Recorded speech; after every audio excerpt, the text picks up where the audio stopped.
I had to come fully prepared. Got my shiz sweater on.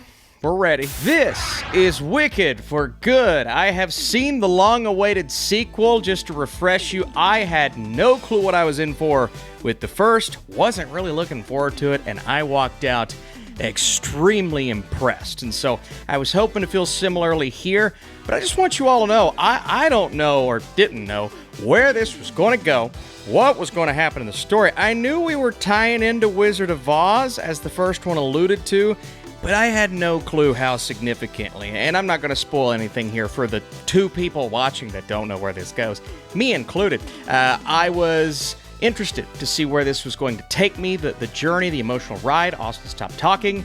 Let's talk about it, which wouldn't make sense if I stopped talking. So I have to keep talking. I'm sorry.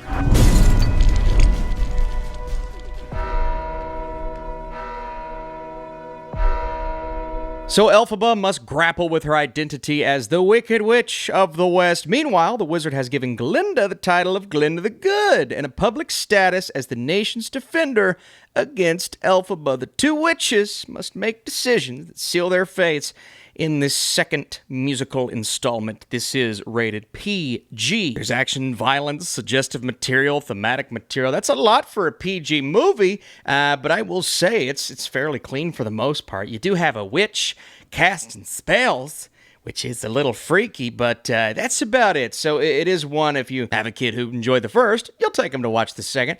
And I'm just still not over how big of a phenomenon this actually is. And not that it caught me by surprise, because I've always heard of Wicked. I've just never taken the time to look at it. Like in the first one, I'm hearing songs, I'm like, oh, that's from this musical? And in this one, there are a couple, less so in part 2 and For Good, and then apparently there were new songs.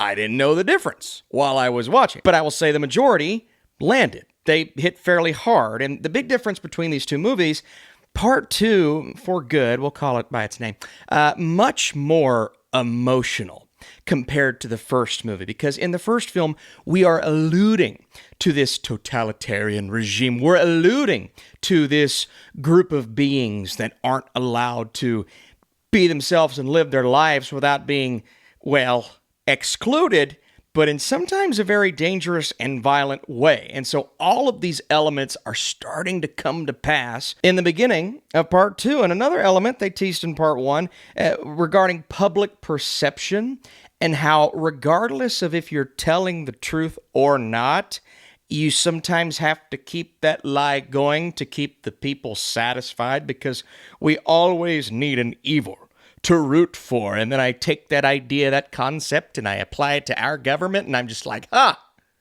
it's interesting. Constantly being lied to. And it's funny how that carries into a story in Wicked that isn't new. It's been around for a good bit, but those themes become prominent in part 2, and it gives this a little more weight. And maybe that's not something that I paid as much attention to walking out of the theater, because when I was walking out of the theater, I started to think about the flaws more so than the positives, and I want to focus heavily on the positives right now because more have become prominent as I've thought about this movie, and I appreciate that. So you have all of these themes and the weight of what we build up to via part 1, and then this relationship between Elphaba and Glinda that is just outstanding. I mean, it's what carries both of these movies, to be honest.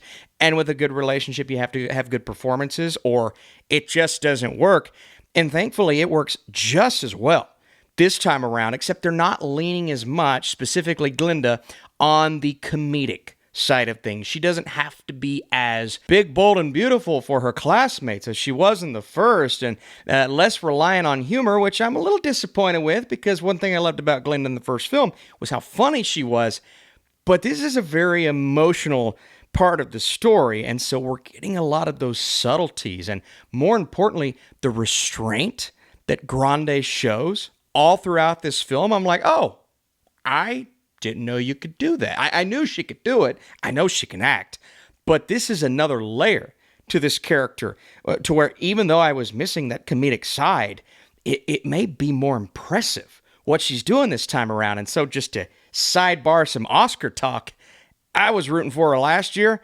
I may be pulling harder this year, especially in maybe a weak or just as weak year for supporting actress. But man, I would love to see her go all the way. But that takes nothing away from Cynthia Erivo's side of the story. She's playing the Wicked Witch, and so she doesn't have to show as much range, but it's more so the subtle anger that she feels and the idea of being good. What does being good mean? And that's something we explore in this movie, and what we find along the way was far more interesting than maybe what I expected. And so you have those points that I've mentioned so far, the two lead performances, but then we start to tie in the Wizard of Oz. The things happening in the background of this film are prominent and in the forefront of the Wizard of Oz. And they give a lot of these moments the Michael Jordan and Air treatment.